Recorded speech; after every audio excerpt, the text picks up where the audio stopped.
अब ये जो कहानी लिखा है एनसीईआरटी में, यहाँ लिखा है एनसीईआरटी किताब एनर्जी का फ्लो, एक लास्ट सा कहानी है ये। पैरास ये फोटोसिंथेटिकली एक्टिव रेडिएशन का मतलब क्या है कि अर्थ पे जो टोटल रेडिएशन गिरता है, सारा का सारा रेडिएशन फोटोसिंथेसिस के लिए काम नहीं आता है। एक तो अर्थ पे रेडिएशन ज्यादा गिरता भी नहीं है, मैक्सिमम रेडिएशन तो रिटर्न करता है ओजोन लेयर। ओजोन लेयर का काम है मैक्सिमम रेडिएशन को रिटर्न कर देना, और उसने बोला जितना अर्थ पे गिरता है उसका 50% से भी कम है जो PAR फोटोसिंथेटिकली एक्टिव रेडिएशन है।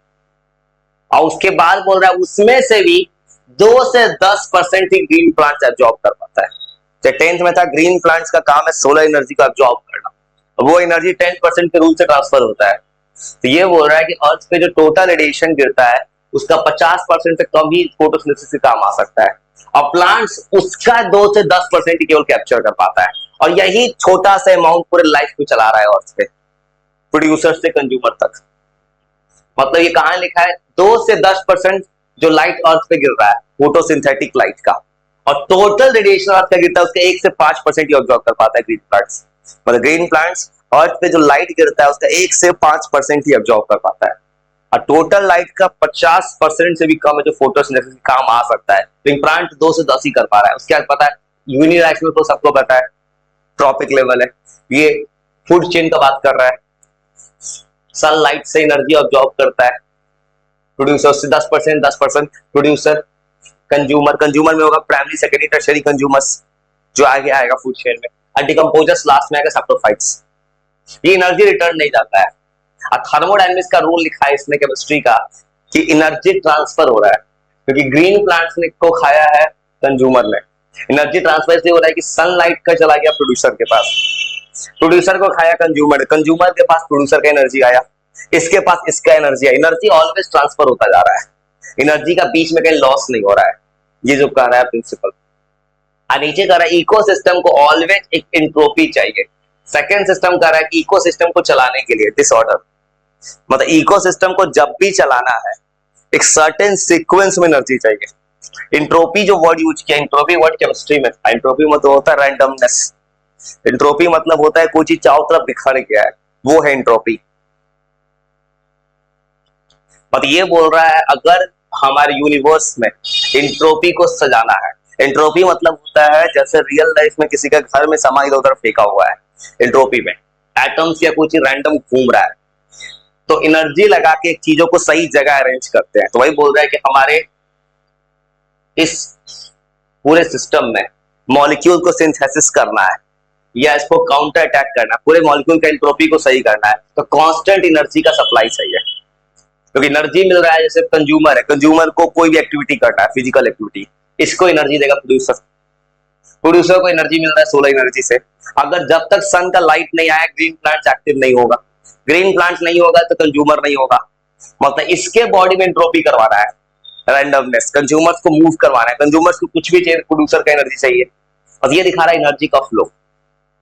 और ये जो दिखाई सबको पता है ट्रॉपिक लेवल्स फर्स्ट हमेशा प्रोड्यूसर होता है ग्रीन प्लांट्स, फाइटोप्लैंक्टन होता है वाटर में, एल्गी फोटोसिंथेटिक होता है, माइक्रोऑर्गेनिज्म, प्राइमरी कंज्यूमर्स जो खाएगा प्रोड्यूसर को, कुछ भी उठाता है मन से एग्जांपल, ग्रीन प्लांट्स है, ग्रीन प्लांट्स को जो खा जाए, डियर खा जाए, रैट खा जाए, गोट खा जाए, सब हो जाएगा, ग्रास होपर, काऊ जो खाएगा, इसको खाने वाला सेकेंडरी, दूसरा ट्रॉपिक लेवल जो है सेकेंडरी कंज्यूमर, जैसे इसको जो खा जाए। अब डिपेंड करता है किसको लाते हो, डियर रखा है तो लायन को भी ला सकते हैं, ग्रास ऊपर रखा है फ्रॉग को भी ला सकते हो, जिसको ला दो जो इसको खा जाए। फाइनल है four trophic level tertiary. Quaternary बहुत लेयर होता है रेयर केस में, या स्नेक, अगर यहाँ पे फ्रॉग है यहाँ स्नेक आ जाता और यहाँ ईगल आ जाता तो एक नया ट्रॉपिक लेवल आ जाता। वो ट्रॉपिक लेवल बहुत रेयर केस में है, कोई ऐसा मिल जाए जो इसको भी खा जाए, मैन को भी खा जाए। जैसे मैन अगर यहाँ आया है तो चाहते तो नेक्स्ट लेवल में क्वाटरनरी में लायन भी आ सकता था, लेकिन जनरली क्वाटरनरी बनना मुश्किल इससे होता है कि धीरे धीरे एनर्जी कम होता जाता है। बस ये 4 तरह का लेवल है। तो ये ऐसा कुछ है जो तुमने 10th क्लास में पढ़ा है, ये एनसीईआरटी चैप्टर लिखा है। वो कहानी क्या है? बस कहानी ये लिखा है कि except deep sea, deep sea के बारे में बात क्यों कर रहा है कि डीप सी में सनलाइट जाता ही नहीं है। ये बोल रहा है ऊपर का कहानी में कि अर्थ पे जो रेडिएशन गिरता है उसका 50% से कम है जो फोटोसिंथेसिस के काम आता है, 50% से कम। और उसके बाद सनलाइट जो है जो गिरता है अर्थ पे, ग्रीन प्लांट्स उसका 1 से 2% ही यूज करता है, मतलब 1 से 2% टोटल रेडिएशन चाहिए। और 2 से 10% जो सनलाइट एक्टिव है, 50% से कम है जो खाना बनाने में काम आ सकता है। और वो जो गिरता है 50%, उसका 2 से 10% खाना बनाने यूज करता है ग्रीन प्लांट्स, और टोटल का यूज करता है 1 से 5%। और ये बोला एनर्जी का फुल डायरेक्शनल है। Solar energy, producer, consumer, decomposer. Thermodynamics का 2 लॉज बोला, पहला बोला energy conservation, neither created not destroyed. और दूसरा कह रहा है कि जब किसी लिविंग बीइंग को अपना इंट्रोपी मेंटेन करना है, रैंडमनेस चाहिए, कोई मूवेबल पार्ट में जाना है, उस केस में एनर्जी का कांस्टेंट सप्लाई होना चाहिए।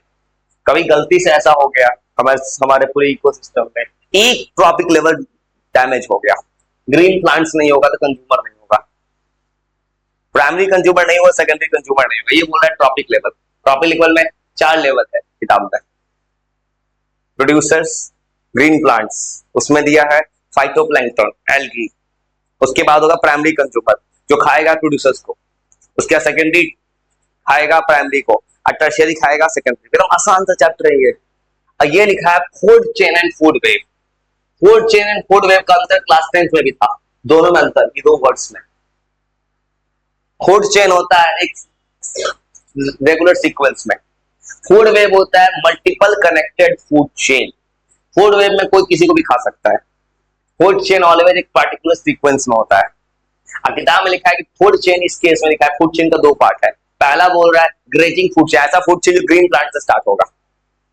ग्रीन प्लांट्स, ग्रास खाया, डियर खाया, फिर लायन खाया, मतलब हमेशा अगर किसी फूड चेन का फर्स्ट पार्ट प्रोड्यूसर अगर ग्रीन प्लांट से स्टार्ट हो रहा है तो वो है grazing food chain. 10th class में यही वाला फूड चेन था, ग्रेजिंग, ग्रीन प्लांट्स। और ये बोला एक्वेटिक इकोसिस्टम। एक्वेटिक में ये सबसे बड़ा पार्ट है मेजर एनर्जी फ्लो का। एक्वेटिक में ये स्टार्ट होगा फाइटोप्लैंक्टन से, ये एल्गी से। एक्वेटिक में जो होगा खाना बनाएगा, एल्गी बनाएगा या फाइटोप्लैंक्टन बनाएगा, जहां से फूड चेन चलेगा। और ये बोल रहा है डिट्रोइट उस दिन भी था कि डिकम्पोजिशन प्रोसेस में होता था। ये क्या करता है, डिकम्पोज करता था। कभी ऐसा हो जाए कि डिकम्पोजर्स पहले आ जाए, बैक्टीरिया, फंगी, जो कि ऑर्गेनिक मैटर्स को डिकम्पोज कर देता था, जो बनाता था ह्यूमस। ये बोले इससे स्टार्ट होगा। अगर डेड ऑर्गेनिक मैटर से स्टार्ट होगा तो उस केस में हो जाएगा ये नाम डिट्रस फूड चेन। और ये सैप्रोफाइट्स क्या करता है, किसी प्लांट एनिमल्स का डिकम्पोजिशन। ये पहले क्या करता है, पहले फ्रैगमेंट्स में तोड़ता था, उसका लीचिंग करता है, उसके बाद एक तो उसको ह्यूमस में कन्वर्ट करता है, अब फिर उसको मिनरल्स तोड़ देता है। इसका काम है पूरे के पूरे से, किसी डेड प्लांट एनिमल्स का डेथ हो गया तो उसके बॉडी को फॉसिल्स में कन्वर्ट कर देता है। और ये बोल रहा है ये एनर्जी का फ्लो ज्यादा हो जाता है टेरेस्ट्रियल इकोसिस्टम में। Large fraction energy DFC GSC. ये क्यों लिखा है, क्योंकि इस केस में कोई अगर जमीन पे ऑर्गेनिज्म रहता है, किसी प्लांट एनिमल्स का डेथ हो गया, प्लांट भी गिरेगा जमीन पे, तो उससे डिकम्पोजर्स ने उसको डिकम्पोज कर दिया, और वो डिकम्पोज होके नेक्स्ट लेवल में जा रहा है, तो उसके पास एनर्जी ज्यादा है। ज्यादा इसलिए क्योंकि अगर किसी चीज को तोड़ दिया है माइक्रो ऑर्गेनिजम्स में, डिकम्पोजर्स ने, उसने तोड़ा होगा उसको ऑर्गेनिक मैटर में, जितना भी मेन कंपोनेंट था उसमें तोड़ दिया होगा, जो जो कंपोनेंट से बना होगा, और उसके पास सबसे ज्यादा मिनरल्स होता है। ह्यूमस सबसे क्यों लिखा है टेरेस्ट्रियल में, जैसे प्लांट है, ट्रॉपिक लेवल तो स्टार्ट होता है प्रोड्यूसर से ही, लेकिन यहां पे फायदा क्या होगा डीएफसी में, अगर कोई एनिमल का डेथ हो गया, उसके बॉडी में नाइट्रोजन था, फॉस्फोरस था, वो पूरा डिकम्पोज हो गया, और डिकम्पोजर्स को ले जाता है मिट्टी के पास, मिनरल बन के चला गया मिट्टी के अंदर। तो पहले जो प्लांट को ग्रो करना है, प्लांट को चाहिए न्यूट्रिएंट्स, प्लांट का न्यूट्रिएंट्स डीएफसी दे रहा है, क्योंकि प्लांट्स को सोलर एनर्जी भी चाहिए, एक चाहिए न्यूट्रिएंट्स जो रूट्स एब्जॉर्ब करता है। ये डीएफसी का काम क्या है, ये दे रहा है न्यूट्रिएंट्स। क्यों बोला ज्यादा एनर्जी है, क्योंकि जिस प्लांट्स को ह्यूमस ज्यादा मिलता है, मैन्योर ज्यादा मिलता है, उस प्लांट्स के पास एनर्जी बहुत ज्यादा होता है। तो वही बोल रहा है कि डीएफसी का एनर्जी जीएफसी से ज्यादा होता है। इस वाले के पास खाली क्या एक्वेटिक्स है ज्यादातर, इसमें न्यूट्रिएंट्स नहीं है, सीधा सोलर एनर्जी आया डायरेक्ट। इसमें सोलर एनर्जी के साथ साथ एक न्यूट्रिएंट्स को ट्रैप किया। फूड वेब बहुत सारा फूड चेन आपस में कनेक्टेड होते हैं, इसमें इंसान खा रहा है, लायन खा, इसमें अलग अलग चीज आता था। जैसे प्लांट है, कोई किसी को खा सकता है, कोई भी सीक्वेंस बन जाए। प्लांट के एक तरफ से डियर खा रहा है, डियर को लायन खा रहा है। प्लांट के एक तरफ से काऊ खा रहा है, काऊ इसको भी खा सकता है, ये कोई किसी को खा सकता है। प्लांट को गोट खा रहा है, गोट को मैन खा रहा है, मैन को फिर लायन खा सकता है। ये कनेक्टेड है पूरा आपस में। डियर चाहे फिर गोट को खा सकता है। ये एक बड़ा सा चेन बन गया, नेटवर्क ये है फूड वेब। वो थोड़ा सा वर्ड बस क्या लिखा है, दो तरह का फूड चेन है किताब में, एक डीएफसी, जीएफसी। एक है ग्रेजिंग फूड चेन, जहां पे प्रोड्यूसर है green plants. Green plant producer ज्यादातर बोला एक्वेटिक में हो रहा है। एक्वेटिक में फाइटोप्लैंक्टन या एल्गी से स्टार्ट हो जाता है। प्रोड्यूसर है, प्रोड्यूसर को खाया consumer, primary secondary tertiary consumer. और डिट्रस में क्या है, पहले डिकम्पोजर्स आ रहा है। डिकम्पोजर्स क्या कर रहा है, बैक्टीरिया वायरस फंगी उसको स्मॉल पार्ट्स में तोड़ दे रहा है न्यूट्रिएंट्स को। अब वो न्यूट्रिएंट्स टूट के चला गया, मिनरल बन गया। मिनरल मिला ग्रीन प्लांट्स को, ग्रीन प्लांट्स ने मिनरल को एब्जॉर्ब किया, उसके बाद तो फोटोसिंथेसिस से सनलाइट लिया और खाना बना। मतलब अगर रोल प्ले माइक्रो ऑर्गेनिज्म का पहले है, बैक्टीरिया का, वायरस, बैक्टीरिया का, फंगी का, डिकम्पोजर्स का, सैप्रोफाइट्स का, तब डिट्रस है। डिट्रस ज्यादातर टेरेस्ट्रियल में हो रहा है। टेरेस्ट्रियल में से हो रहा है कि डिकम्पोज होकर वो मिनरल्स जो है सॉइल में जा रहा है और उसके पास एनर्जी ज्यादा है। अब food web multiple connected food chain. अब किताब में जो डायग्राम दिया एनसीईआरटी पिरामिड टाइप का, ये 10% लॉ 10th क्लास में भी था। ये लॉ बस इतना कहता है कि अगर टोटल एनर्जी अगर जैसे ये लिखा है 10,000 इतना जूल, अगर 100 जूल एनर्जी प्रोड्यूसर के पास है तो नेक्स्ट के पास जाएगा 10 जूल प्राइमरी कंज्यूमर के साथ, अगला बार बच जाएगा 1 जूल सेकेंडरी, उसके बाद जाएगा 0.1 जूल, ज्यादा एनर्जी कम हो जाएगा। ये होता है कि सबसे पहले सोलर एनर्जी का 1 से 2% टोटल एनर्जी जो गिरता है उसका अब्जॉर्ब करता है ग्रीन प्लांट्स, या फोटोसिंथेटिक 2 से 10% फोटोसिंथेटिक अब्जॉर्ब करता है ग्रीन प्लांट्स। उसके बाद 10% मिलता है ग्रीन प्लांट्स का, 10% मिलता है प्रोड्यूसर, प्राइमरी प्रोड्यूसर को। प्राइमरी प्रोड्यूसर का 10% मिलता है सेकेंडरी कंज्यूमर को, अभी टर्शियरी कंज्यूमर को मिलता है सेकेंडरी का 10%। मतलब ये बोल रहा है एनर्जी का एक सीक्वेंस फ्लो होता जाता है, इसे हर स्टेप एनर्जी का लॉस होता है। इसे बोला है कि ज्यादातर 3 से 5 तक की फूड चेन है। 5 वाला तो बहुत रेयर होता है, जहां पे क्वाटरनरी फूड चेन आ गया, बहुत रेयर केस है। और ये एक लास्ट चीज एनसीईआरटी में डायग्राम दिखा था पिरामिड बना के, ये लास्ट जो कहानी है ये बता रहा है एक ट्रॉपिक लेवल में। अब इस ट्रॉपिक लेवल को इन्वर्टेड रखा गया है। अब ये बोल रहा है कि इन्वर्टेड में क्या होगा, कि किस तरह से इकोसिस्टम कनेक्टेड है। जैसे एक सिंगल इकोसिस्टम, एक ट्री में बहुत सारा बर्ड्स बैठ सकता है। अब बर्ड्स के साथ चला जाएगा पैरासाइट्स। मतलब नंबर का पिरामिड बता रहा है। ये नंबर का जो पिरामिड है ग्रासलैंड, मतलब ग्रासलैंड एक इकोसिस्टम चुना है। ग्रास एक छोटा सा ग्रास है, एक ग्रास में बहुत सारा बर्ड्स है, और एक बर्ड के बॉडी में बहुत सारा पैरासाइट्स हो सकता है। ये दिखा रहा है इकोसिस्टम नंबर के बेसिस पे कैसे जाता है। आइयो बायोमास के बेसिस पे कैसे कन्वर्टेड है।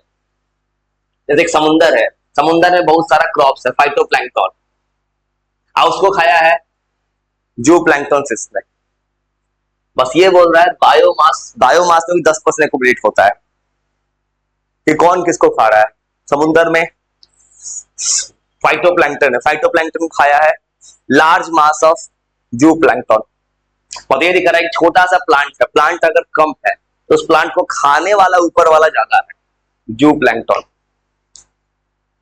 और ये एनर्जी का फ्लो 10%। इस फ्लो में क्या होगा, जैसे जैसे ऊपर जाएंगे कम होता जाता है, सबसे ज्यादा होता है नीचे वाला लेवल का एनर्जी, धीरे एनर्जी कम होती है। एनसीईआरटी से डायग्राम दिखा रहा है, एनसीईआरटी का डायग्राम है, सेम डायग्राम एनसीईआरटी में है। और 3 तरह का ही दिखा है डायग्राम एनसीईआरटी के हिसाब से। एक है नंबर, किसका कितना नंबर है। एक ट्री है, ट्री में बहुत सारा एग्जाम्पल बता रहा है एनसीईआरटी, बहुत सारा बॉट्स की बॉडी, बहुत सारे पैरासाइट्स है। बायोमास का एक समुद्र में फाइटोप्लैंक्टन खाया, जू प्लैंक्टन लास्ट नंबर। एनर्जी का 10% कि प्रोड्यूसर का एनर्जी सबसे ज्यादा, और जैसे जैसे ऊपर जा रहा है एनर्जी कम होता जा रहा है। और ये आखिरी सच चीज है, उसके बाद तुमको एनसीईआरटी किताब दिखा दे, जो किताब की सबसे कहानी खत्म हो। ये जो आखिरी कहानी लिखा है, इस पिरामिड का लिमिटेशंस है।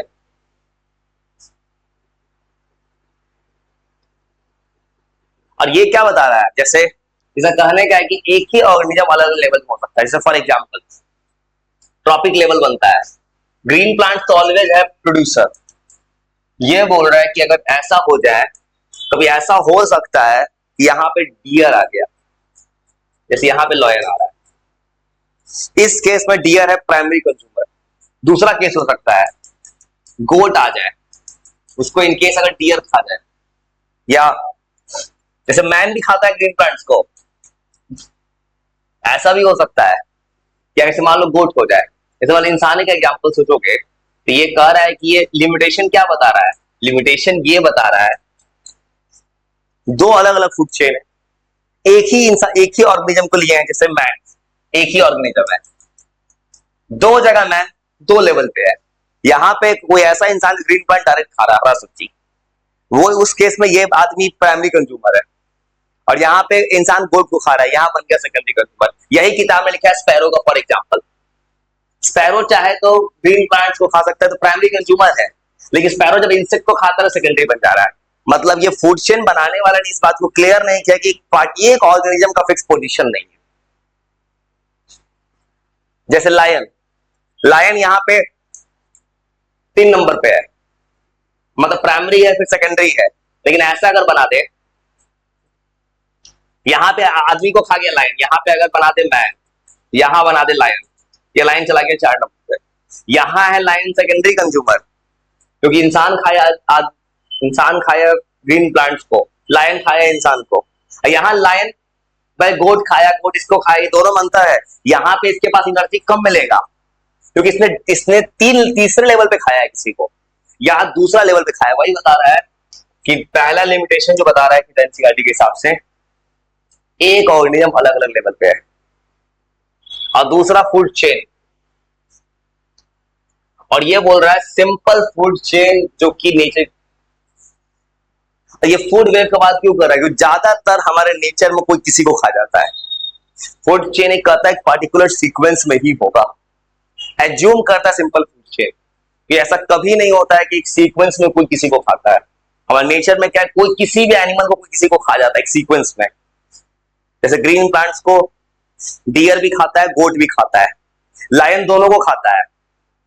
ये दिखा रहा है कोई किसी को खाता है। फूड चेन ज्यादा अच्छा चलता है, कनेक्टेड फूड चेन, मतलब फूड वेब ज्यादा अच्छा चलता है। फूड चेन का था एक सीक्वेंस में ऑलवेज खाना, बीच में कोई दूसरा एनिमल नहीं आएगा। क्योंकि ऐसा हो सकता है कि ग्रीन प्लांट्स है, इसको खाना था गोट है, गोट को हमेशा लायन खाना था, लेकिन कोई दूसरा एनिमल आया बीच से, फॉक्स या टाइगर, बीच से इसको लेके चला गया, खा गया, तो ये फूड वेब बन गया। वही बोल रहा है किताब में, सैप्रोफाइट से कोई पोजीशन नहीं इकोसिस्टम में। जबकि एक फूड चेन पढ़ा रहा है डीएफसी, ये जो है डिट्रॉइट फूड चेन आ रहा है, लेकिन इसको उस पिरामिड वाले पोजीशन में उसको जगह नहीं दिया गया है। ये एनसीईआरटी कहानी में लिखा है, और ये बस याद करने का एनसीईआरटी का ये बहुत ही अच्छा चीज है। पीआर सुपर का पूरा शॉर्ट बना दिया, पूरे रेडिएशन का 50% से कम फोटोसिंथेसिस के काम आता है। यूज कितना करता है, 2 से 10%। पूरे लाइट का जो फोटोसिंथेसिस काम आता है, पूरे लाइट का यूज करता है 1 से 2%। फिर लिखा है पीआर कैप्चर, वही लिखा है 2 से 10% जो एक्टिव फोटोसिंथेसिस काम आता है, टोटल का 1 से 2%। 10% लॉस, हमेशा 10% एनर्जी का लॉस हो जाता है, नेक्स्ट जनरेशन जाते हैं 10% एनर्जी मिलता है, 3 से 5 के आगे नहीं जाता है। पिरामिड एनर्जी ऑलवेज अपराइट होता है इससे, और पिरामिड एनर्जी यूनिट। ये क्या कर रहा है, जैसे जैसे ऊपर जा रहा है ये लेवल कम होता जाता है पिरामिड का। सी बायोमास ही बता रहा है कि phytoplankton biomass smaller than fishes. ये बता रहा है बायोमास के बेसिस पे फाइटोप्लैंक्टन जो और प्रोड्यूसर है समुद्र में, उसका नंबर कम है, उसको खाने वाले का नंबर ज्यादा हो गया है।